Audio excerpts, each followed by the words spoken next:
some of you are wondering what is this great thing all about. Right? And I think it's only fair that we give you some perspective. What is this all about? Right? We know that when you look at the history of mankind or history of nations and so on and so forth, there are always some events in the history that we see that trigger some change, some think, some rethink, some outthink, whatever. Right? And therefore, the nations change, the societies change, the individuals change. All of us must have gone through something in life as individuals, some event that changed the way we think, the way we change our perspective completely. Entrepreneurs implicitly know what culture is, and we believe that this will go on. But it's a fragile thing. It doesn't go on by itself. So you have to make great efforts to kind of embed the culture in the company.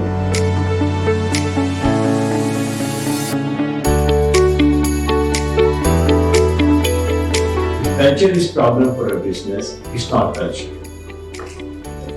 Because culture has to be thought of in the context of the business. So culture, we say when we culture in the context of business, it's a business culture.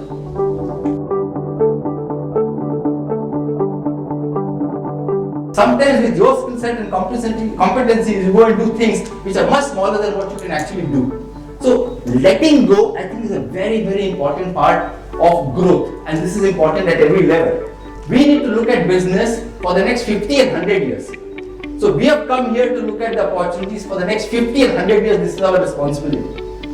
Culture, actually, if you go to think, is very simple. It's not that complicated. I think we think of it as it's very complicated. Because culture is all about who you are, what you do.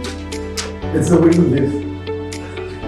And whether it is home or whether it is in business, you still follow the same value system. And we know of enough and large family businesses who haven't been able to sustain the second and third generation itself. Right?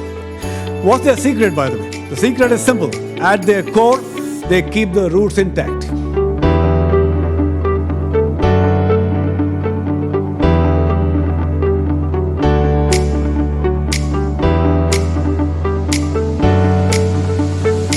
I have always believed in these 3 A's: agility, adaptability, and alignment. I think probably that has worked for me personally, that has worked for my organization personally. I'll just briefly tell what I really mean by that. What we have seen also that during this period, you have to be agile. Your decision making has to be faster. You have to be nimble footed. You just can't work like this. What comes out very clearly in this kind of fast change is what are the mental models that you have with which you want to work. For example, one of the mental models could be, in a time like recession, and we'll say, the tech industry recession normally lasts for 1 or 2 quarters, but then it goes down and then grows. The other model could be, if we invest during recession, we always. First, we not take the attitude that we can't. Maybe they're giving us all the work to do and they have enough time to relax, but I don't think that's the situation. I think that, all of us have busy schedules, but I was really impressed by how people actually made the time for self-renewal. When you shared the entire transition of leadership through the ages, some things have remained evergreen. And I don't believe necessarily in periodizing leadership. The nuances of leadership could possibly get sharper, different, but I don't think the fundamentals of leadership ever change, right? So I think a lot of hullabaloo which happens about leadership, I think, is a little overdone. It's not as complex. Leadership is simple, but as I get more focused. I think that is the most important lesson I would take away from this, is that things will get uncertain, things will become tough. It's very easy to get distracted in such a situation. And when you get distracted, what happens is you try to do too many things.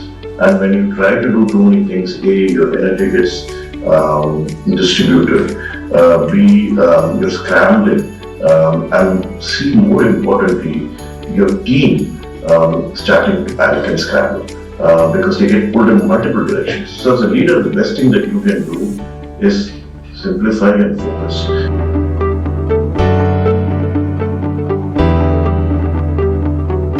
Is something which has been spoken about, especially in the last 2.5 years post the pandemic struck in, I think every newspaper, every social media, every article that you read at any point in time, it is somewhere covering this subject, which is in terms of What we're noticing and through the work that we are doing and what we are seeing today is that it's really beautiful to see that we're beginning to actually now define well-being for what it is supposed to be. I think we're still in a transitional phase. I think this is going to get more and more consolidated. I think there's a lot of opportunity for the people here in this room to really build on this.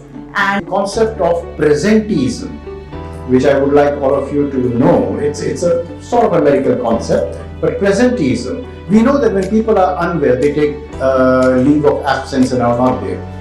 More problematic are people who are not well but are on the office and on the seat.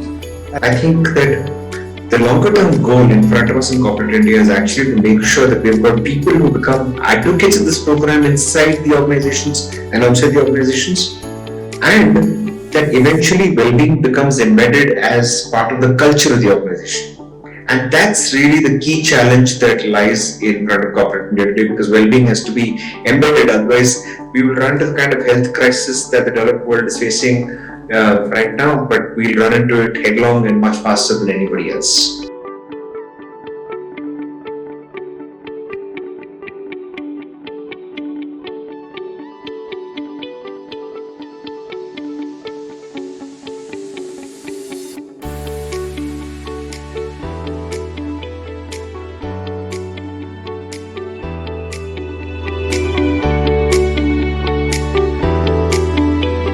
Once we are able to manage with a proper system and accountability, and many organizations do that. For example, in an industry like ours, where we have huge sales force, in my organization we have 11,500 sales force, and they are spread in 800 towns and cities. We don't get to see anybody on a regular basis, and this was prior to pandemic and probably when this whole industry started. But over a period of time, you evolve systems to connect them. I think that would be very important from a cultural context, those who are getting into it for the first time. From a skills perspective also, right? So for example, leadership skills, I'm not just talking about the functional skills in terms of, how certain things have to be done, but a lot of focus and a lot of effort has to be done from a leadership skills perspective also, that I have some people who are there in front of me, or there's nobody in front of me, and everybody is working from a distance. So how do I really manage it? And that's again a very concerted effort. One is, where do you build flexibility and what does it mean, and how do you build accountability? So OKRs, KRAs, we can use any term, but how are you actually measuring, how are you laying it out, how are you doing it in a very consistent manner? For example, we don't have a rating system, but we have a quarterly system of assessing performance and setting our targets. On business. Like for example, I take an example of, let's say, a taxation professional. Somebody who's managing indirect taxes for the organization. He doesn't need to be in touch with every employee in the organization. Meanwhile, he has a long-term impact. He doesn't have a tactical short-term impact. He has a long-term impact. His working has a long-term impact in the organization. And if the CFO is happy, this guy working from home, then it's all about flexibility.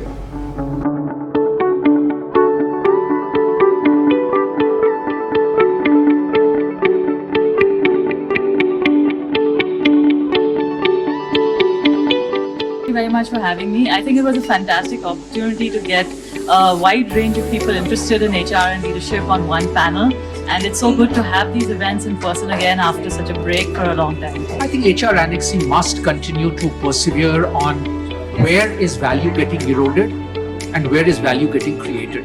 Things I learned, like purpose. I never thought of it, that HR has to get a purpose and do things. I'm very happy that the entire program or the session was pointed towards how we can develop people and what is it that we should look at, especially with managing our leadership team. So bringing that insight, bringing that thought process out was a fun interactive session today.